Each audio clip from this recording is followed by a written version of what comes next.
ഇന്നൊരു ഈവനിങ് വ്ളോഗാണ് കേട്ടോ. അപ്പം കുറച്ച് മധുരക്കിഴങ്ങുണ്ടായിരുന്നു ചായക്ക് എടുക്കാനായിട്ട്. അതിനെയെല്ലാം കഴുകി വൃത്തിയാക്കി ആവി പാത്രത്തിലോട്ടാക്കി അടുപ്പത്തോട്ട് വെച്ച് കുറച്ച് എണ്ണ കാച്ചാനുണ്ടായിരുന്നു. അപ്പോൾ അതിൻ്റെ മരുന്ന് കാച്ചാൻ വേണ്ടിയിട്ടുള്ള കറ്റാർ വാഴയും കൈവന്ന് എടുക്കാൻ വേണ്ടി ടെറസിലോട്ട് പോയേ.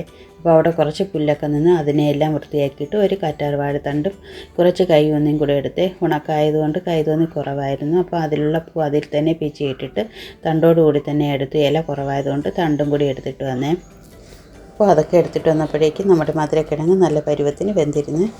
അപ്പം കുറച്ച് ഉപ്പും കൂടെയൊക്കെ ചേർത്ത് അതൊന്ന് അടച്ച് വെച്ചിട്ട് കുറച്ച് നവരയിലയും തുളസി ഇലയും കൂടി എടുക്കാൻ പോയപ്പോഴേക്കും കുറച്ച് കോവയ്ക്കയും കൂടി കിട്ടി കേട്ടോ. പിന്നെ അതിനെ കൂടി പിച്ചിയെടുത്ത് കുറച്ച് സവാള എടുത്ത് ഒന്ന് അരച്ചതിന് ശേഷം നമ്മൾ എടുത്ത് വെച്ചിരിക്കുന്ന പച്ചിലയെല്ലാം കൂടി ചേർത്തിട്ട് അതും കൂടി ഒന്ന് അരച്ചെടുത്ത് കുറച്ച് ഉലുവയും കൂടി ചേർത്ത് ഒരു പാത്രത്തിലിട്ട് അതിൻ്റെ വെള്ളം ആദ്യം ഒന്ന് വറ്റിച്ചെടുത്ത് കുറച്ച് കരിഞ്ചീരകവും കൂടി ചേർത്ത് നല്ല നമ്മൾ ആട്ടുന്ന വെളിച്ചെണ്ണയാണ് തലയിൽ തേക്കാൻ എടുക്കുന്നത്. അപ്പോൾ അതിനെ മില്ലിൽ നിന്ന് വാങ്ങിച്ചത് അതും കൂടി ഒഴിച്ച് അതൊന്ന് തിളയ്ക്കാൻ വേണ്ടിയിട്ട് വെച്ച് ദോശപ്പൊടിക്ക് വേണ്ടിയിട്ടുള്ള ഒരു കപ്പ് ഉഴുന്നൊന്ന് കഴുകി ഊറ്റാൻ വേണ്ടിയിട്ട് വെച്ച് കുറച്ച് അരിയും കൂടി ഒന്ന് കഴുകി ഊറ്റാൻ വേണ്ടിയിട്ട് വെച്ചിട്ടുണ്ടായിരുന്നേ.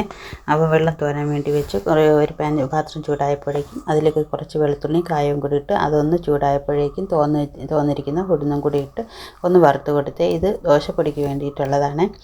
അപ്പം ഇതൊക്കെ ഒന്ന് മൂത്ത് വന്നപ്പോഴേക്കും കുറച്ച് ഉപ്പും കൂടി ചേർത്ത് കുറച്ച് കുരുമുളകും കുറച്ച് മുളക് പൊടിയും കൂടി ചേർത്ത് അതൊന്ന് വറുത്ത് തണുക്കാൻ വേണ്ടിയിട്ട് മാറ്റി വെച്ച് അതേ പാത്രത്തിലേക്ക് തന്നെ സാമ്പാർ പൊടിക്ക് വേണ്ടിയിട്ടുള്ള അരിയും കൂടി ഇട്ടൊന്ന് വറുത്ത് കൊടുത്തു. അതിലേക്ക് കുറച്ച് 2 സ്പൂൺ മല്ലിയും കുറച്ച് കായം, ഒരല്പം കായം, കുറച്ച് ജീരകം, ഉലുവ, കടുക് ഇതെല്ലാം കൂടി ചേർത്തൊന്ന് വറുത്തെടുത്ത് അതിനെയും തണുക്കാൻ വേണ്ടിയിട്ട് മാറ്റി വെച്ചിട്ടുണ്ടായിരുന്നെ. കുറച്ച് നമ്മുടെ സാമ്പാർ പരിപ്പും കൂടി ചേർത്ത് കൊടുത്ത് ഇതിൻ്റെ എല്ലാം ഡീറ്റെയിൽഡ് ആയിട്ടുള്ള വീഡിയോ ഞാൻ അടുത്ത ഇതിൽ അപ്ലോഡ് ചെയ്യാമേ. ഇതെല്ലാം കൂടി ആകുമ്പോൾ ലോങ് ആയി പോവും. അപ്പം വേണ്ടുന്നവർ ഒന്ന് കമൻറ്റ് ചെയ്യണേ. അപ്പോൾ ഇതൊക്കെ തണുക്കുന്ന നേരത്തിന് കുറച്ച് ഐസ്ക്രീമും കേക്കും കൂടി കഴിക്കാമെന്ന് വെച്ചാൽ അപ്പോൾ ഇതെല്ലാം കഴിച്ചിട്ട് വന്നപ്പോഴേക്കും നമ്മൾ വറുത്ത് വെച്ചിരിക്കുന്നതെല്ലാം തണുത്തിട്ടുണ്ട്. അതിനെയെല്ലാം നന്നായിട്ട് പൊടിച്ചെടുത്ത് 2 കുപ്പിയിലാക്കി അടച്ച് വെച്ച് അപ്പോൾ നേരത്തെ കാച്ചി വെച്ചിരിക്കുന്ന എണ്ണയും നന്നായിട്ട് തണുത്തിട്ടുണ്ട്. അപ്പോൾ അതിനെയും ഒരു കുപ്പിയിലോട്ട് അരിച്ചൊഴിച്ച് വെച്ച് അപ്പോൾ ഇതെല്ലാം കഴിഞ്ഞതിന് ശേഷം ചായയും കൂടി ഇട്ട് നമ്മൾ നേരത്തെ അവിച്ച് വെച്ചിരിക്കുന്ന മധുരക്കിഴങ്ങും കൂടി കൂട്ടി ചായയും മധുരക്കിഴങ്ങും കൂടി കഴിക്കാമെന്ന് വെച്ചപ്പോൾ വീഡിയോ ഇത്രയേ ഉള്ളൂ.